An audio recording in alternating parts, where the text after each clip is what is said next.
Hi friends, പുതിയൊരു വീഡിയോയിലേക്ക് എല്ലാവർക്കും സ്വാഗതം. അങ്ങനെ നന്ദിനിയോട് വേറെ പറയാണ് പ്ലാനിങ്ങും പദ്ധതികളൊക്കെ ആർക്കാണെന്ന് ഇവിടെ എല്ലാവർക്കും അറിയാം.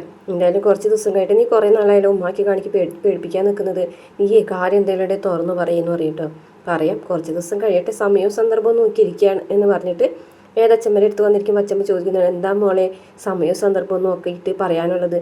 അത് ഞാൻ വെറുതെ പറഞ്ഞതാണ് അച്ചമ്മേ, നന്ദിനി അടുത്തിനൊന്ന് പേടിപ്പിക്കാൻ എന്ന് പറയുകയാണേ. അതിനുശേഷം പിന്നെ കാണിക്കുന്നത് വിശ്വനും ശ്രീജയും കൂടിയിട്ട് പ്രൊഡക്റ്റ്സ് ഒക്കെ എടുക്കുകയാണ് കേട്ടോ. മല്ലി മുളക് അങ്ങനെയുള്ള കാര്യങ്ങളൊക്കെ എടുക്കുന്ന സമയത്ത് ശ്രീജ പുറത്ത് നിൽക്കുകയാണ്. അപ്പോൾ അത് വഴിയിട്ട് ദീപ്തി വരികയാണ്. ദീപ്തി പിന്നെ മറ്റേ വരുണുമാണ് വാസവൻ്റെ മോൻ. അപ്പോൾ രണ്ടുപേരും കൂടെ ബൈക്കിൽ വന്നിറങ്ങി ഏതോ ഒരു കടയിലേക്ക് കയറി പോകുന്നത് ശ്രീജ നോക്കി നിൽക്കുന്നുണ്ട്. വിശ്വനാണെന്നുണ്ടെങ്കിൽ അകത്ത് മാനേജറായിട്ട് സംസാരിച്ചുകൊണ്ടിരിക്കുകയാണ്. ബില്ലൊക്കെ വാങ്ങിച്ച് അപ്പോൾ അയാൾ കുറേ ഉപദേശങ്ങളൊക്കെ കൊടുക്കുന്നുണ്ട്. പ്രൊഡക്റ്റിൻ്റെ ക്വാളിറ്റിയിലാണ് കാര്യമായിട്ട് നമ്മൾ നോക്കേണ്ടത്. ആദ്യമൊക്കെ ആൾക്കാർ വലിയ കാര്യമായിട്ടൊക്കെ നല്ല ക്വാളിറ്റിയൊക്കെ കൊടുക്കും. അത് കഴിഞ്ഞിട്ട് പിന്നെ നമുക്ക് ഫണ്ട് ഇല്ലാണ്ടാകുമ്പോൾ ക്വാളിറ്റിയിൽ വ്യത്യാസമൊക്കെ വരുത്തും. അപ്പോഴാണ് പിന്നീട് പ്രശ്നങ്ങൾ ഉണ്ടാവണമെന്നൊക്കെ പറഞ്ഞ് മനസ്സിലാക്കി കൊടുക്കുന്നുണ്ട്. അപ്പോൾ അതൊക്കെ ഞങ്ങൾ നന്നായി നോക്കിയിട്ട് തന്നെ ചെയ്യുള്ളൂ, ചെറിയ രീതിയിൽ മാത്രമേ ഞങ്ങളിപ്പോൾ തുടങ്ങിയിട്ടുള്ളൂ എന്നൊക്കെ പറയും. പിന്നെ ഒരു വണ്ടിയിലെ കാര്യം വിഷയം പറഞ്ഞിട്ടില്ലേ, അത് ഇവിടെ ഒരെണ്ണം ഉണ്ട്, ഞാനത് ശരിയാക്കി തരാമെന്നൊക്കെ പറയുന്നുണ്ട് അയാളെ. പിന്നെ കാണിക്കുന്നത് വരുണും ദീപ്തിയും കൂടിയിട്ട് കടയിൽ നിന്ന് പുറത്തിറങ്ങുന്നതൊക്കെ ശ്രീജ അങ്ങനെ നോക്കി നിൽക്കുകയാണ്. അപ്പോൾ വിഷയം വരുമ്പോൾ വിഷയനോട് പറയാണ്, അത് വേദന അനിയത്തിയല്ലേ എന്ന് ചോദിക്കുകയാണ്.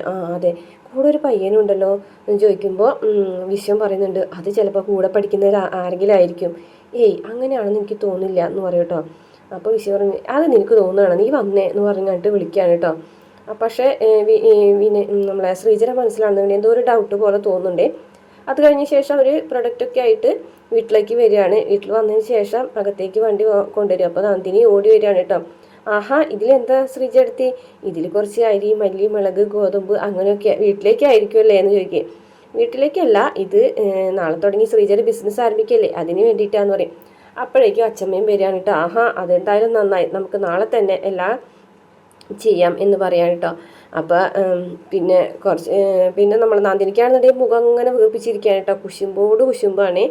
അപ്പോൾ ഇനിയിപ്പോൾ ഇതെല്ലാവരും കൂടിയിട്ടൊന്ന് എടുത്തു വയ്ക്കണം എന്ന് പറയാം കേട്ടോ. അപ്പോൾ ഡ്രൈവറും പറയുന്നുണ്ട്, ഇതൊക്കെ എടുത്തു വെച്ചാൽ എനിക്ക് പോകാൻ പറ്റുള്ളൂ എന്ന് പറയുമ്പോഴേക്കും എല്ലാവരും കൂടി എടുക്കാൻ പോകണം. അപ്പോൾ വിക്രം വരും കേട്ടോ, ഞാനും എടുത്ത് വെക്കാമെന്ന് പറഞ്ഞിട്ട്. അപ്പോൾ അച്ഛമ്മ പറയുന്നുണ്ട്, സ്വാമി അവിടെ നിന്ന് മാറിക്ക്, എടാ വിനായക നീ ഇങ്ങോട്ട് വന്ന്, നീ എന്താ അവിടെ തന്നെ ഇരിക്കുന്നത്, ഇതൊക്കെ ഒന്ന് പിടിച്ചേക്കേടാ എന്ന് പറയുമ്പോഴേക്കും വിനായകൻ ഓടി വരും കേട്ടോ.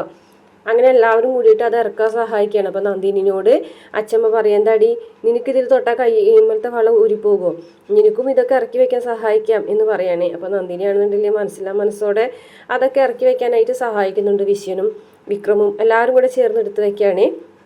അപ്പോഴേക്കും വേദ വരികയാണ്. അപ്പോൾ വേദ വരുമ്പോൾ എല്ലാം സ്റ്റാർട്ട് ചെയ്തോ, പ്രൊഡക്റ്റൊക്കെ വന്നോ എന്ന് ചോദിക്കാൻ കേട്ടോ. അതൊക്കെ വന്നു, കുറച്ചേ എടുത്തിട്ടുള്ളൂ വേദയെന്ന് പറയുകയാണെ. അത് മതി, കുറച്ചായിട്ട് തുടങ്ങിയാൽ മതി ശ്രീചേട്ടത്തിന്ന് പറയും. അപ്പോൾ അച്ഛമ്മ പറയുന്നുണ്ട്, നമുക്ക് ആദ്യം പലഹാരത്തിൽ നിന്ന് തുടങ്ങാം. പലഹാരമാണെന്നുണ്ടെങ്കിൽ നല്ല ടേസ്റ്റിൽ നമുക്ക് ഉണ്ടാക്കിയിട്ട് കുറച്ചായിട്ട് ബിസിനസ് തുടങ്ങാം. അത് കഴിഞ്ഞിട്ട് ബാക്കിയുള്ളതിലേക്ക് ചെന്നാൽ മതി. അപ്പോൾ വിഷയം പറഞ്ഞത് കുറച്ച് മിഷനറിയാസൊക്കെ വാങ്ങിക്കണം, അരയ്ക്കാനും പൊടിക്കാനൊക്കെ എന്ന് പറയും. അതിനെന്തിനിപ്പം മിഷനറി, ഇപ്പം നമ്മളെല്ലാവരും ഉണ്ടല്ലോ എന്ന് ചോദിക്കാൻ കേട്ടോ. അപ്പോൾ അച്ഛമ്മയുടെ പ്രൊഡക്റ്റ് ആകുമ്പോൾ നല്ല ടേസ്റ്റ് ഉണ്ടാവും, അച്ഛമ്മ ഉണ്ടാക്കുന്ന പലഹാരത്തിനൊക്കെ നല്ല ടേസ്റ്റ് ഉണ്ടല്ലോ എന്നൊക്കെ വേദ പറയുമ്പോൾ അപ്പോൾ നന്ദിനിക്ക് കുശുമ്പായിട്ട് നന്ദിനി പറയുന്നുണ്ട്, അച്ഛമ്മയുടെ ഒരു മുഖം കൂടെ പാക്കറ്റിൽ വെച്ചിട്ട് ഈ പ്രൊഡക്റ്റിൻ്റെ ഐശ്വര്യം അച്ഛമ്മന്ന് കൂടെ ചേർത്താലോ എന്ന് പറയും. അപ്പോൾ അച്ഛമ്മ പറയുന്നുണ്ട്, ഇല്ല, നിൻ്റെ ഫേസാണ് ഞാൻ പ്രൊഡക്റ്റുമ്പോൾ വെക്കാൻ പോകുന്നത്. ഒരു വൈക്കോൽ കൂനി ഉണ്ടാക്കി അതിൻ്റെ മുകളിൽ നിൻ്റെ തല വയ്ക്കും, അപ്പോഴോ അങ്ങനെ മതിയില്ലേ എന്ന് ചോദിക്കാൻ കേട്ടോ. അപ്പോൾ നന്ദിനിക്ക് ദേഷ്യം വരികയാണേ. അപ്പോൾ ആരും ഇടിക്കുകയും പൊടിക്കുകയൊക്കെ ചെയ്യും എന്ന് ചോദിക്കുകയാണ് നന്ദിനി. അപ്പോൾ പറയുന്നുണ്ട്, അതെ, നിങ്ങളുടെ 3 പെണ്ണുങ്ങളുടെ ഭർത്താക്കന്മാരില്ലേ, അവരിടിക്കുകയും പൊടിക്കുകയും ചെയ്തോളും, പിന്നെ നീ അരയ്ക്കുകയും ചെയ്തോളും എന്ന് പറയാണ്. അപ്പോൾ എല്ലാവരും കൂടിയിട്ട് ചിരിക്കുകയാണ് കേട്ടോ. അപ്പോൾ നമ്മളെ വിക്രമാണെന്നുണ്ടെങ്കിൽ ഇടയ്ക്കിടയ്ക്ക് വേദന ഇങ്ങനെ നോക്കുന്നുണ്ട് കേട്ടോ. വേദന നോക്കി ചിരിക്കുകയും ഒക്കെ ചെയ്യുന്നുണ്ട്.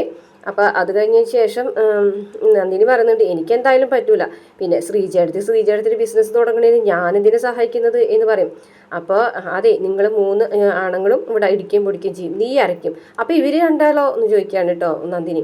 വേദമോള് ജോലിക്ക് പോകില്ലേ, പിന്നെ ഇവിടെ അടിക്കുകയും പൊടിക്കുകയൊക്കെ ചെയ്യുന്ന ആൾക്കാർക്ക് ഭക്ഷണം വേണ്ടേ, അപ്പോൾ ശ്രീജ അടുക്കളയിൽ കയറിയാൽ മാത്രമേ അത് ചെയ്യുള്ളൂ, പിന്നുള്ളത് നീയല്ലേ, നീ അരച്ചാൽ മതി എന്ന് പറയും. എനിക്കൊന്നും പറ്റൂല എന്ന് പറയാണ് കേട്ടോ. അപ്പോൾ വേദ ഇങ്ങനെ പറയും കേട്ടോ, നമ്മളെ വിനായകനോട് ചോദിക്കും നന്ദിനി അടുത്തേക്ക് പറ്റൂല എന്നാണ് പറയുന്നത് വിനായകേട്ടൻ അങ്ങനെ തന്നെയാണ് പറയുന്നത്. അച്ഛമ്മ പറഞ്ഞ കാര്യം അനുസരിക്കാനായിട്ട് നന്ദിനി അടുത്തേക്ക് പറ്റൂലെന്ന് ചോദിക്കുകയാണ്. അപ്പോഴേക്കും വിനായകൻ വന്നിട്ട് നന്ദിനി നീ ഇപ്പോൾ തൽക്കാലം അച്ഛമ്മ പറഞ്ഞതനുസരിച്ചാൽ മതി എന്ന് പറയേ. അപ്പോൾ എനിക്കൊന്നും പറ്റൂല എന്ന് പറയട്ടോ. നന്ദിനി ഞാൻ പറഞ്ഞതനുസരിച്ചാൽ മതി, തൽക്കാലം ഈ കുടുംബം ഒരു കാര്യത്തിന് മുന്നിട്ടിറങ്ങാണ്, അപ്പോൾ എല്ലാവരും ഒരുമിച്ച് നിൽക്കുമ്പോൾ നീയും മതി കൂട്ടത്തിൽ നിന്നേ പറ്റുള്ളൂ എന്ന് പറയാൻ കേട്ടോ. അങ്ങനെ വിനായകനെ നന്ദിനിനെ പേടിച്ചിട്ട് നന്ദിനിനെല്ലാം നമ്മളെ വേദന പേടിച്ചിട്ട് നന്ദിനിനെ കൊണ്ട് അത് അനുസരിപ്പിക്കുന്നുണ്ട് കേട്ടോ. അപ്പോൾ നന്ദിനിക്ക് എന്തോ സംശയമൊക്കെ തോന്നുന്നുണ്ട്. അപ്പോൾ വിനായകനാണെന്നുണ്ടെങ്കിൽ പേടിച്ച് വരച്ചിട്ട് ഇങ്ങനെ നിൽക്കുകയാണ്. അപ്പോൾ നമ്മളെ വിക്രം എന്ന് വെച്ചാൽ ഇടയ്ക്കിടയ്ക്ക് വേദന നോക്കുന്നുണ്ട്. കാരണം വേദന ഭീഷണി വായിന്നിട്ടാണ് വിനായകൻ ഇതൊക്കെ പറയുന്നതെന്നുള്ള കാര്യം നമ്മുടെ വിക്രത്തിന് അറിയാം. അപ്പോൾ നന്ദിനിക്കാണെന്നുണ്ടെങ്കിൽ ചെറിയ ഡൗട്ടൊക്കെ തോന്നുകയാണ് കേട്ടോ, ഇവിടെ എന്തോ പറഞ്ഞ് ഭീഷണിപ്പെടുത്തുന്നുണ്ടല്ലോ വിനായകേട്ടനെ എന്ന് പറയാൻ കേട്ടോ. അങ്ങനെ അവസാനം അച്ഛമ്മ പറഞ്ഞതനുസരിക്കാതെ നിവർത്തില്ല എന്നുള്ളൊരു ഘട്ടം വരെയാണ്. അപ്പോൾ അങ്ങനെ നന്ദിനി ശരി എന്നുള്ള രീതിയിൽ നിൽക്കുകയാണ്. വിനായകനാണെങ്കിൽ പെണ്ണിൻ്റെ ജീവിതം നശിപ്പിക്കും എന്ന് പറഞ്ഞ് അങ്ങോട്ട് പുറത്തേക്ക് പോകുന്നുണ്ട്. അന്നേരം വേദ നന്ദിനോട് പറയാണ് എന്താ നന്ദിനി എടുത്തി, അപ്പം നമുക്ക് തുടങ്ങല്ലേ എന്ന് ചോദിക്കാൻ കേട്ടോ. അപ്പോഴേക്കും നന്ദിനി ദേഷ്യത്തോടു കൂടി ഇറങ്ങി പോകും കേട്ടോ. അപ്പോൾ അതെ, നിങ്ങളെല്ലാവരും കിച്ചണിലേക്ക് വായോ, നമ്മൾ ആദ്യമായിട്ട് കച്ചവടം ചെയ്യുന്നതിൻ്റെ ഒരു സാധനം ഞാൻ ഉണ്ടാക്കിയിട്ടുണ്ട്, ഉദ്ഘാടനം അതിൽ നിന്ന് തന്നെ ആവാം, നിങ്ങളെല്ലാവരും ടേസ്റ്റ് നോക്കിയിട്ട് പറയും. വേദമോള് വായോ കേട്ടോ വേഗം എന്ന് പറയട്ടോ. ശരി അച്ഛമ്മയെന്ന് പറയട്ടോ. ശ്രീജ എടുത്തി ഇന്നോടങ്ങി സ്റ്റാർട്ട് ചെയ്യാൻ പോകുകയാണല്ലേ എന്ന് പറയാൻ കേട്ടോ. അപ്പോഴേക്ക് ശ്രീജ പറയണം അത് ഞാൻ ഇന്ന് കവലയിൽ വെച്ചിട്ട് ദീപ്തിനെ കണ്ടു എന്ന് പറയട്ടെ, വേദര അനിയത്തിനെ. ആണോ? പിന്നെ കൂടെ ഒരു പയ്യനും ഉണ്ടായിരുന്നു. ആണോ എന്ന് ചോദിക്കാൻ കേട്ടോ. വേദയ്ക്കപ്പോൾ പ്രത്യേകിച്ചൊന്നും തോന്നിയില്ല കേട്ടോ. പക്ഷേ എനിക്കെന്തോ എന്ന് പറയുമ്പോഴേക്കും മനസ്സിലാവും കേട്ടോ, അത് കൂടെ പഠിക്കുന്ന ആരെങ്കിലും ആയിരിക്കും. എന്താ ശ്രീജ? അപ്പോൾ വിക്രം പറയാം എന്താണ് ശ്രീജ എടുത്തി, ഒരു പെൺകുട്ടിയുടെ കൂടെ ഒരു ആൺകുട്ടിനെ കണ്ടു കഴിഞ്ഞിട്ടുണ്ടെങ്കിൽ തെറ്റിദ്ധരിക്കേണ്ട ആവശ്യമൊന്നുമില്ല, ഇന്നത്തെ കാലഘട്ടമല്ലേ, അതിലൊന്നും പ്രശ്നമൊന്നുമില്ല എന്ന് പറയട്ടോ. അപ്പോൾ വേദയും പറയട്ടോ അതെ അവളുടെ കൂടെ പഠിക്കുന്നവരാരെങ്കിലും ആയിരിക്കും ശ്രീചേടത്തി, അല്ല ഒരാളുടെ കൂടെ ആരെങ്കിലും കണ്ടിട്ടുണ്ടെങ്കിൽ അവർ തമ്മിലുള്ള അടുപ്പത്തെക്കുറിച്ച് നമ്മൾ പെണ്ണുങ്ങൾക്ക് ഏറ്റവും കൂടുതൽ മനസ്സിലാവും. അതുകൊണ്ടാണ് ഞാൻ പറഞ്ഞത്, എനിക്കെന്തോ അത് എന്തോ തോന്നി, ചിലപ്പോൾ കൂടെ പഠിക്കുന്ന തന്നെ ആയിരിക്കും, ഞാൻ വേദന അനിയത്തി ആയതുകൊണ്ട് പറഞ്ഞതേ ഉള്ളൂ എന്ന് പറഞ്ഞിട്ട് ശ്രീചേടത്തി അങ്ങനെ പോകുകയാണേ. അപ്പോൾ വേദയ്ക്ക് അങ്ങനെ ആകെ വിഷമമായിട്ട് നിൽക്കുകയാണ് കേട്ടോ. അപ്പോൾ വിക്രം വന്ന് പറയും അതെ കാര്യം ആള് ശ്രീചേടത്തി പാവാണ്, പക്ഷേ പഴയ മനസ്സാണ്, അതുകൊണ്ടാണ് അങ്ങനെ ചിന്തിച്ചത്, നീ അത് കാര്യമാക്കാനൊന്നും നിൽക്കണ്ട കേട്ടോ. പിന്നെ ശ്രീചേടത്തി അങ്ങനെ ശ്രീചേടത്തിയുടെ പഴയ മനസ്സായതുകൊണ്ട് ശ്രീചേടത്തി അങ്ങനെ തോന്നിയതാവും, നീ വിഷമിക്കൊന്നും വേണ്ട, നീ വായു എന്ന് പറഞ്ഞിട്ട് വിക്രം പോവുകയാണേ. അങ്ങനെ വിനായകൻ നന്ദിനിനെ അടുത്തേക്ക് വരികയാണ് കേട്ടോ. നന്ദിനി അതെ അച്ഛമ്മ പുതിയ പലഹാരം ഉണ്ടാക്കിയിട്ടുണ്ട്, ടേസ്റ്റ് അറിഞ്ഞിട്ട് വേണം കച്ചവടം ചെയ്യാനായിട്ട്, വേഗം വായോ ടേസ്റ്റ് അറിയാനായിട്ടേ നിന്നെ കൊണ്ട് ചെല്ലാൻ പറഞ്ഞു പറയട്ടോ. പിന്നെ നിങ്ങളുടെ അച്ഛമ്മൻ്റെ ഒരു പലഹാരം, എനിക്കൊന്നും വേണ്ട നിങ്ങളുടെ അച്ഛമ്മൻ്റെ പലഹാരം എന്ന് പറയാൻ കേട്ടോ. എനിക്കറിയാം നിങ്ങൾ എന്തോ പ്ലാനിങ് ഉണ്ട് എന്നൊക്കെ പറഞ്ഞിട്ട് ഇങ്ങനെ ദേഷ്യത്തോട് കിടന്ന്. അപ്പോൾ വിനായകൻ അവിടെ ഇരിക്കട്ടോ, നിൻ്റെ ഉദ്ദേശം എന്താണെന്ന് ചോദിക്കൂട്ടോ. അതെ എനിക്ക് മനസ്സിലായി, അന്ന് വേദന വാക്ക് കേട്ടിട്ട് നിങ്ങളെന്നെ തല്ലി, ഇന്ന് വേദന ഭീഷണി പറയുന്നത് നിങ്ങൾ എന്നെ പറഞ്ഞതൊക്കെ അനുസരിപ്പിച്ച്, അച്ഛമ്മ പറഞ്ഞ കാര്യം എനിക്ക് അനുസരിക്കേണ്ടി വന്നില്ലേ, എനിക്കറിയാം എന്തോ കള്ളത്തരടും, സത്യം പറയും, നിങ്ങൾ തമ്മിൽ എന്താണെന്ന് ചോദിക്കുകയാണ് കേട്ടോ. അതെ നിനക്ക് അസൂയം കുശുമ്പും മൂത്തിരിക്കുകയാണ്, വിശേഷം ബിസിനസ് ചെയ്യുന്നതിൻ്റെ അസൂയം, വേദ ജോലിക്ക് പോകുന്നതിൻ്റെ അസൂയം കുശുമ്പും കൂടെ നിൻ്റെ തലയിൽ കയറിയിരിക്കുകയാണ്, എന്നിട്ട് നിനക്ക് ഭ്രാന്തായിരിക്കുകയാണ്, നീയേ വേണമെന്നുണ്ടെങ്കിൽ വന്ന് ഞാൻ അച്ഛമുണ്ടാക്കിയ പലഹാരം കഴിക്കടി, അല്ലെങ്കിൽ നീ ഇവിടെ നിന്ന് കുശും പിടിച്ച് ചത്തില്ലാടാവും എന്നൊക്കെ പറഞ്ഞിട്ട് ദേഷ്യത്തോടു കൂടി പോകണേ. അപ്പം നന്ദിനി അങ്ങനെ ഇപ്പോൾ വരാൻ എന്തായാലും ഞാൻ എന്നെ കൂട്ടാണ്ട് പലഹാരം തിന്ന് സൂചിക്കേണ്ട, ഞാനും പോകും എന്ന് പറഞ്ഞിട്ട് നന്ദിനി എഴുന്നേറ്റ് പോകുകയാണേ. പിന്നെ കാണിക്കുന്നത് ശങ്കരനാരായണനോട് ശ്രീജ ബിസിനസ് തുടങ്ങിയ കാര്യമൊക്കെ പറയുകയാണ്. അപ്പോഴേക്കും ശ്രീകാന്ത് വന്നിട്ട് പറയാണ് ഓ വലിയ ബിസിനസ്, കുറച്ച് മല്ലിയും മുളകും മേടിച്ച് മുറ്റത്തിട്ട് ഉണക്കി പൊടിച്ച് കവറിലാക്കിയിട്ട് കടകളിൽ കൊണ്ടു കൊടുക്കുന്നതാണോ വലിയ ബിസിനസ്, നീ എങ്ങനെ അറിഞ്ഞു? ഞാൻ ആ വിനായകനെ കണ്ടിട്ടുണ്ടായിരുന്നു, വിനായകനാണ് എന്നോട് പറഞ്ഞതെന്ന് പറയുന്നുണ്ട് കേട്ടോ പത്മത്തോട് ശ്രീകാന്ത്. അതെ എനിക്ക് വേദന കൊടുത്തിട്ട് സഹതാപേ ഉള്ളൂ ശ്രീകാന്ത് പറയുകയാണേ. നമ്മുടെ വീട്ടിൽ എങ്ങനെ ജീവിച്ചിരുന്നവളാണ്, പക്ഷേ ഇപ്പോൾ വല്ലവൻ്റെ വീട്ടിൽ ചെന്നിട്ട് മുളകും മല്ലിയും ഉണക്കി പൊടിച്ച് കവറിലാക്കി വിൽക്കാനൊക്കെ ആണല്ലോ അവളുടെ യോഗം എന്ന് പറഞ്ഞ് ശ്രീകാന്ത് ഇങ്ങനെ വിഷമിക്കുകയാണ് കേട്ടോ. അപ്പോൾ പത്മം പറയുന്നുണ്ട് നീ എന്താ വർഷം ഇങ്ങോട്ട് കൊണ്ടുവരാത്തത്, അവൾക്ക് കുഞ്ഞിനെ നോക്കാൻ അവിടെയാണ് സൗകര്യം എന്നാണ് പറയുന്നത്, എന്താ കുഞ്ഞിനെ നോക്കാൻ ഇവിടെ ഒരു സൗകര്യമില്ലേ എന്ന് ചോദിക്കാൻ കേട്ടോ. അമ്മേ അവൾക്ക് കംഫർട്ട് അവിടെയാണ് എന്ന് പറയും കേട്ടോ.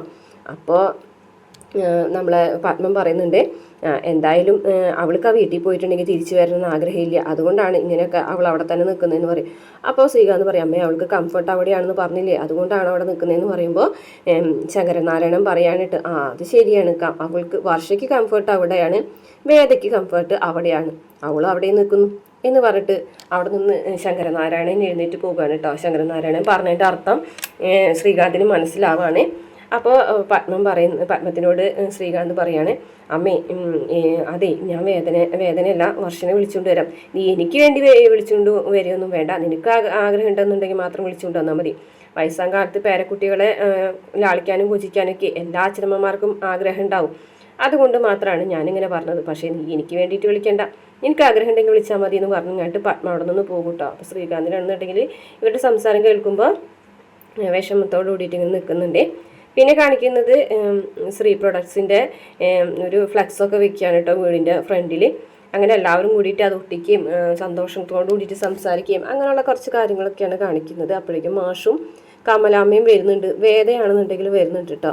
വേദ ജോലിക്ക് പോകാൻ ഇറങ്ങി നിൽക്കുകയാണ്. അപ്പോൾ നാളെ തുടങ്ങിയിട്ട് എല്ലാതും തുടങ്ങാനല്ലേ ചോദിക്കുമ്പോൾ അച്ഛൻ പറയും, എന്തിനാണ് നാളത്തെ ആക്കുന്നത്, ഇന്ന് തന്നെ ആക്കാം, ഇന്ന് തന്നെ വിളക്ക് കത്തിച്ച് തുടങ്ങാം എന്നൊക്കെ പറയാണ്. അങ്ങനെ വിളക്ക് കത്തിക്കാൻ അമ്മ കത്തിച്ചോളൂ എന്ന് പറയുമ്പോൾ വേണ്ട, ഞാൻ നാളെ പോകാനുള്ള ആളല്ലേ, സുധാകരൻ തന്നെ കത്തിക്കെന്ന് പറയുമ്പോൾ സുധാകരൻ മാഷ് വിളക്ക് കയ്യിലെടുത്തിട്ട് പറയും, ഇത് ഇങ്ങനെ ആയി വരാനുള്ള കാരണം വേദയാണ്, അപ്പോൾ വേദനയെക്കാളും നല്ലൊരാൾ ഇവിടെ ഈ തിരി കൊളുത്താനില്ല എന്ന് പറഞ്ഞിട്ട് വേദനെ കൊണ്ട് തന്നെ അത് കൊളുത്തിക്കാണ്. അപ്പോൾ വേദ അയൊരു തിരി കൊളുത്തും. പിന്നെ മാഷും കമലാമ്മയും അച്ഛമ്മയും പിന്നെ ശ്രീജയും വിശ്വനും അങ്ങനെ 6 കൂടിയിട്ട് അയൊരു 5 തിരി കത്തിക്കുകയാണ് കേട്ടോ. വിശ്വനും ശ്രീജ ഒരുമിച്ച് കത്തിക്കുന്നുണ്ട്. അങ്ങനെ ശരി ഞാനൊന്ന് ഇറങ്ങട്ടെ എന്ന് വേദ പറയുമ്പോൾ കവല വരെ ഞാനുണ്ട് മോളെ എന്ന് പറഞ്ഞ് അങ്ങനെ സന്തോഷത്തോടു കൂടി അവർ നിൽക്കുന്നത് കാണിച്ചുകൊണ്ട് ഇന്നത്തെ എപ്പിസോഡ് അവസാനിക്കുക.